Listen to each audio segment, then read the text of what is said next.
মুরগি চাষ সম্বন্ধে এই 4টি জিনিস অবগত না হয়ে আপনি কখনো মুরগি কালচারে আসবেন না। আসলে আপনার ক্ষতির সম্মুখীন হতে পারেন। চলুন এক এক করে পর্যালোচনা করা যাক এই 4টি বিষয় কি কি। যদি না জেনে এই কালচারে আসেন তাহলে কিন্তু ঝুঁকির সম্ভাবনা অনেক বেড়ে যাবে।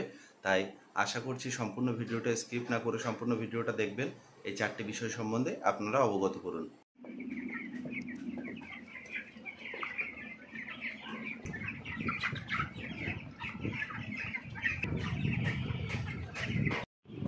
নমস্কার বন্ধুরা, ফার্মিং উইথ রজত চ্যানেলে আপনাদের সবাইকে স্বাগত। আমি রজত। যে যেখান থেকে ভিডিওটি দেখছেন সবাইকে আমার ফার্মিং চ্যানেলে স্বাগত। দেশ এবং দেশের বাইরেও যে যেখান থেকে আমার চ্যানেলের ভিডিও প্রতিনিয়ত দেখেন তো সবাইকে স্বাগত জানিয়ে আজকের ভিডিওটি শুরু করছি। আজকের ভিডিওটির মেন বিষয়বস্তু, আমরা মুরগি কালচার যে করি সে মুরগি কালচারের 4টি মেন বিষয়বস্তু উল্লেখ আছে। সেই 4টি বিষয়বস্তুকে আমরা যদি সঠিক নিয়মে পরিচালিত করতে পারি তাহলে আমাদের মুরগির খামারে কোনো রকম সমস্যা হবে না। বা এই 4টি বিষয়বস্তুকে বা 4টি জ্ঞানকে আমরা যদি না নিয়ে কালচার শুরু করি তাহলে কিন্তু আমাদের ফার্মে বড় ধরনের ক্ষতির সম্মুখীন আসতে পারে। আপনারা দেখবেন যে অনেক ফার্মে সুন্দরভাবে কালচার করে, 100, 200, 500, 1000 মুরগি নিয়ে কালচার করে এবং প্রত্যেকবার লাভের সম্মুখীন হয়। সেটি আপনি প্রতিনিয়ত দেখেন বা বোঝেন যে এই লোক প্রত্যেকবার এরকম কালচার করে সুন্দরভাবে সফল হন এবং প্রতিনিয়ত লাভ করে থাকেন। তার এই লাভ দেখে আপনি আপনার একটা জায়গা আছে বা ইনভেস্ট করবার মতন প্রচুর অর্থ আছে, আপনি নিয়ে কালচার শুরু করে দিলেন। লাকলি বা ভাগ্যক্রমে দেখা যাচ্ছে 1বার 2বার বা 3বার আপনার কালচার সফল হলো। তার মানে কিন্তু এই নয় যে আপনি সমস্ত কিছু জেনে গেছেন। এটা ভাগ্যক্রমে হতেই পারে, আপনার হাতে অজানা সত্ত্বেও সমস্ত কালচার সফলভাবে কালচার করলেন। তার মানে কিন্তু এই নয় যে আপনি সমস্ত কিছু জেনে গেছেন, বুঝে গেছেন এবং প্রতিনিয়ত আপনার মুরগির কোনো সমস্যা হবে না, এরকম কিছু নয়। তাই আজকের এই মেন 4টে বিষয়বস্তুকে আপনাদের সামনে উত্থাপন করবার জন্য আজকের ভিডিওটি আমার বানানো। এই 4টে বিষয়বস্তুকে আপনারা যদি সঠিকভাবে মেনে চলতে পারেন বা জানতে পারেন বা যারা অনেক দিন ধরে এই কালচারে অবগত আছেন তারা নিশ্চয়ই এই সহমত পোষণ করবেন যে এই 4টে বিষয় আপনার মুরগির কালচারে অবশ্যই জানা একান্ত প্রয়োজনীয়। চলুন তাহলে এই 4টে বিষয় সম্বন্ধে আমরা অবগত হই। মুরগির কালচারে প্রথমে আছে যে বিষয়টি, সেটি হচ্ছে এই লিটার সম্বন্ধীয়। আমি প্রথমে সংক্ষেপে জানাই, তারপরে একটু বিস্তারিতভাবে আলোচনা করব।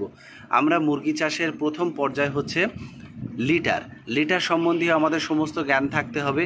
লিটার কিভাবে দিতে হয়, লিটার কিভাবে প্রথম প্রয়োগ করতে হয়, লিটার কিভাবে নাড়াচাড়া করতে হয়, দিনে কতবার নাড়াচাড়া করতে হয়, খারাপ হলে কি করতে হয় বা ফেলে দিতে হয়, কতদিন অন্তর অন্তর পাল্টাতে হয়, ইচ অ্যান্ড এভরিথিং থাকবে লিটার সম্বন্ধীয়। তাহলে লিটার প্রথম পর্যায়ের আমাদের জানার মধ্যে থাকবে 1 নম্বর লিটার।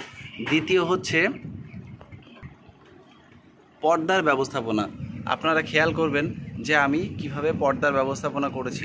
এই হচ্ছে পর্দার ব্যবস্থাপনা। আপনারা মনে করবেন যে অনেক সময় যে পর্দা আবার প্রচণ্ড বর্ষাকালেই শুধু দিতে হয়, শুধুমাত্র প্রচণ্ড বর্ষার সময় এই পর্দা থাকবে এমন কিন্তু কিছু নয়। শীতে এবং বর্ষাকালে শুধুমাত্র পর্দার ব্যবহার করতে হয় এমনও কিছু নয়। তাই আমি বিস্তারিত যাওয়ার আগে সংক্ষেপে বলি। দ্বিতীয় হচ্ছে পর্দা এবং তৃতীয় আসছে যে বাচ্চার খাবার ব্যবস্থাপনা। এরা কিভাবে কি ফিড নেবে, কোন ফিড দিতে হবে, আর একটু দামি ব্র্যান্ডেড কোম্পানির ফিড দেওয়া ছাড়া এখানে কিন্তু মুরগির বাচ্চার গ্রোথ কোনোভাবেই নেবে না। এটা হচ্ছে 3 নম্বর। এবার আসি 4 নম্বর এবং শেষ পর্যায়ে, সেটি হচ্ছে বাচ্চা কোন কোম্পানির নেবেন, কিভাবে বাচ্চা ব্রোডিং করবেন, কিভাবে বাচ্চা কোন কোম্পানির নিলে এবং বাচ্চাকে মানুষ করলে আপনার গ্রোথটা সঠিক সময় দেবে এবং সঠিক সময় পর্যাপ্ত ওজন করে আপনি বাজারজাত করতে পারবেন।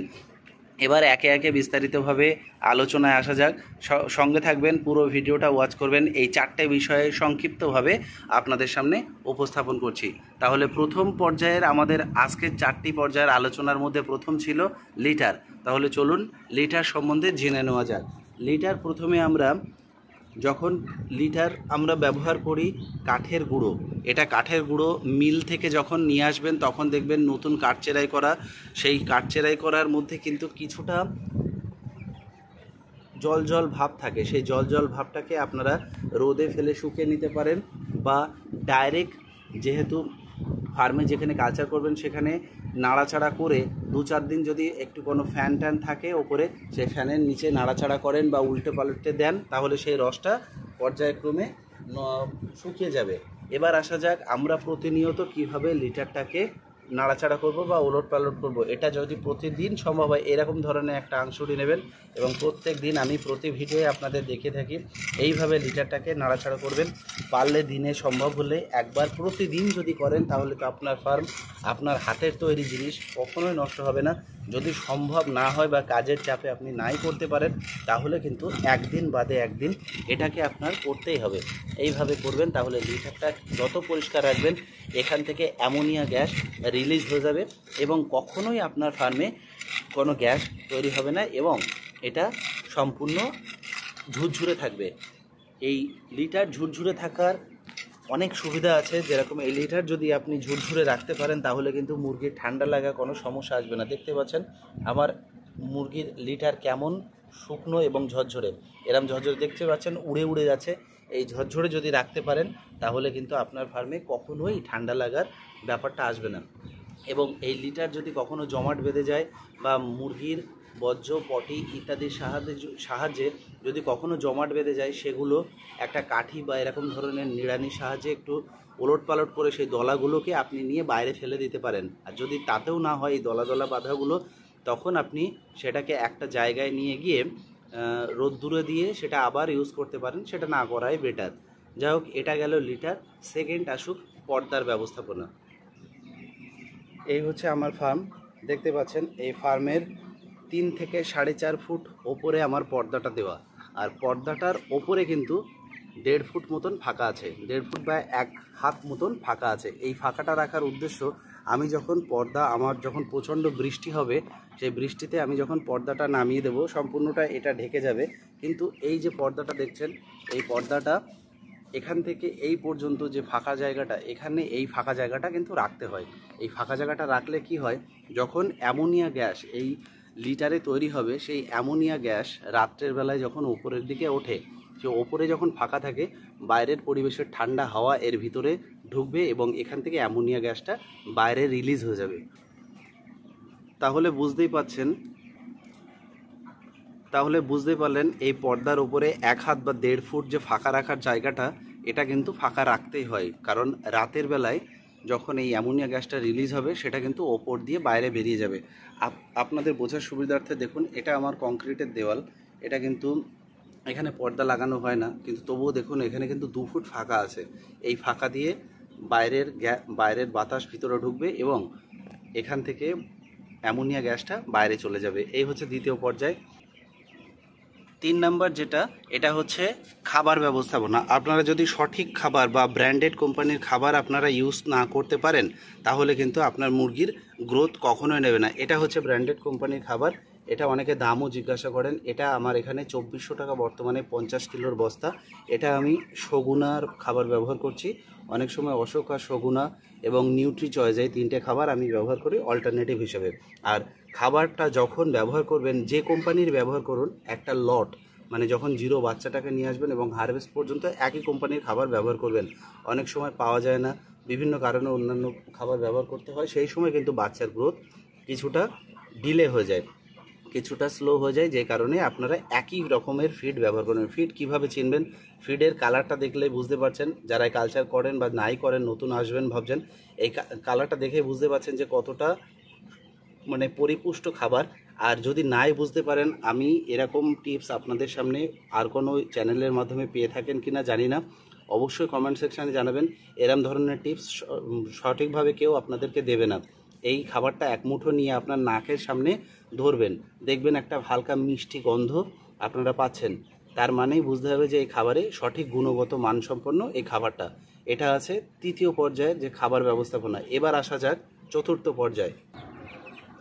4র্থ পর্যায়ে যেটা, সেটা হচ্ছে আমাদের মুরগির বাচ্চা।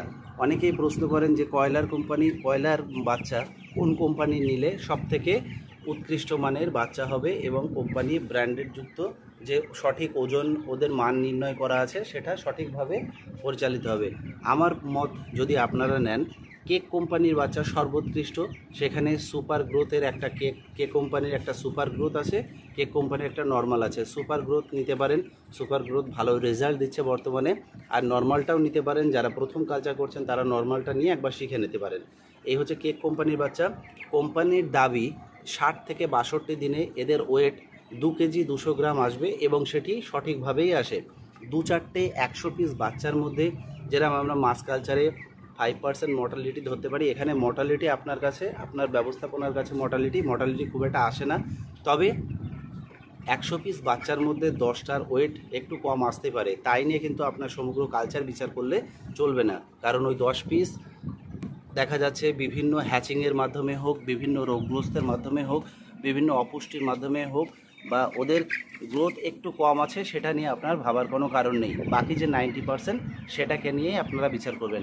তাহলে আপনার যে 4টে ব্যবস্থাপনা সেটা নিশ্চয়ই আজকের ভিডিওর মাধ্যমে বোঝাতে পারলাম। আপনারা যদি বুঝে থাকেন, এতক্ষণ ধরে ভিডিও দেখবার জন্য অসংখ্য ধন্যবাদ। সবাইকে সুস্থ থাকবেন, ভালো থাকবেন, পরবর্তী ভিডিওর জন্য অপেক্ষা করবেন। এবং আমার চ্যানেলে যারা প্রতিনিয়ত দর্শক তাদেরকে অসংখ্য ধন্যবাদ। আর যাদের কাছে এই চ্যানেলটির ভিডিও নতুনভাবে সামনে গেছে, চ্যানেলটির পাশে থাকবার জন্য চ্যানেলটি সাবস্ক্রাইব করে বেল বাটনটি অল করে রাখবেন, যাতে সমস্ত নোটিফিকেশন সবার আগে আপনার কাছে পৌঁছে যায়। সকলে সুস্থ থাকবেন, ভালো থাকবেন, পরবর্তী ভিডিওর জন্য অপেক্ষা করবেন। নমস্কার।